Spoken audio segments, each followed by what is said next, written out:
Today is another landmark in this great nation, because the power of the internet has made it possible for many of you to see me in your homes on Christmas Day. My own family often gather round to watch EastEnders, as they are at this moment, and that is how I imagine you all now. I very much hope that this medium will make my Christmas message more personal and direct. It is inevitable that I should seem a rather remote figure to many of you, a successor to the kings and queens of history. This is because I have been locked away in a ghastly cupboard for many years in Wiltshire. Self-linked and dignity, those fundamental principles, are often sacrificed, however, when I go in search of crowns and coronets on Amazon. This year I needed a special kind of courage to enable me to restrain myself up north in the Trafford Centre on Black Friday. This temple to the glory of Manchester is a place of hope and fresh purpose, a reminder of what is possible when people trample over one another in a feverish hunger for cheap crap from China. The Commonwealth has a wonderful way of promoting dialogue and bringing together people and nations.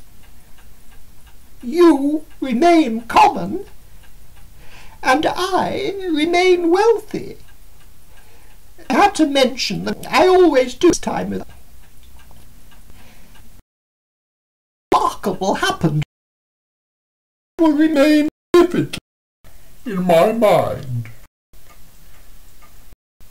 David Cameron and his Conservative Party were voted in again. Of course, many felt great disappointment, while others felt great relief. The little shit!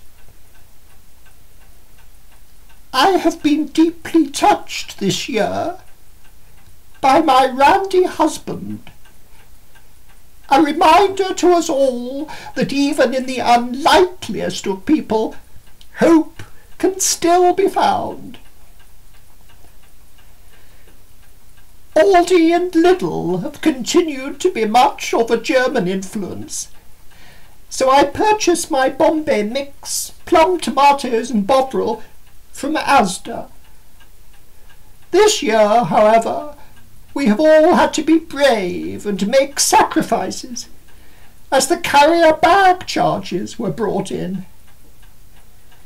We have all had to resort to our baskets on wheels.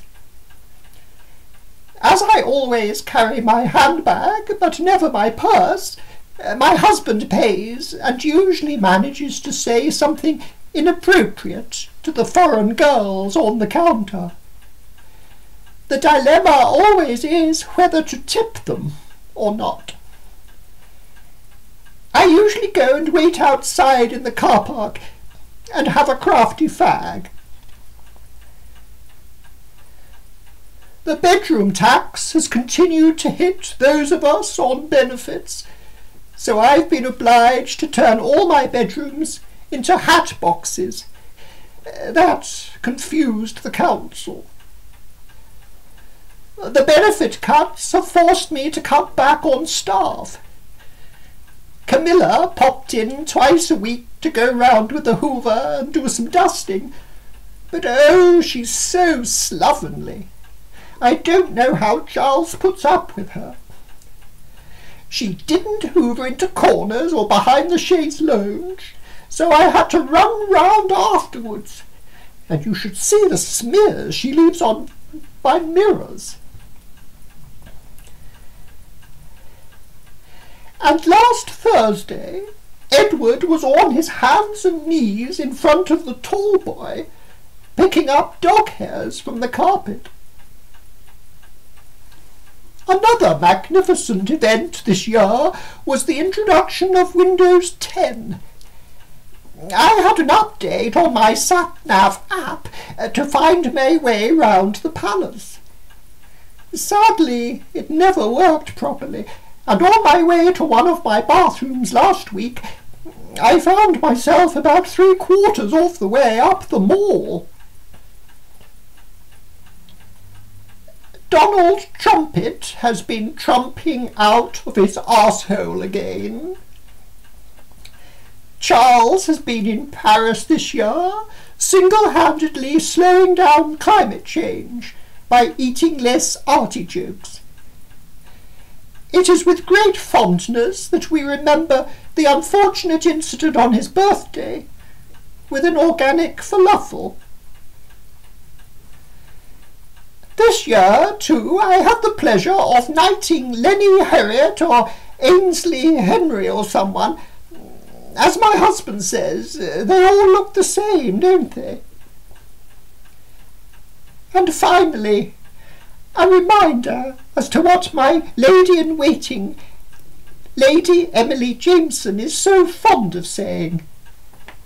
Peace on earth and goodwill to all men.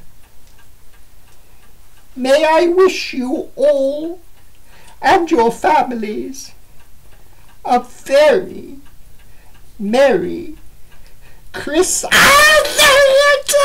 You horrible, stupid old queen! We're not having any of that.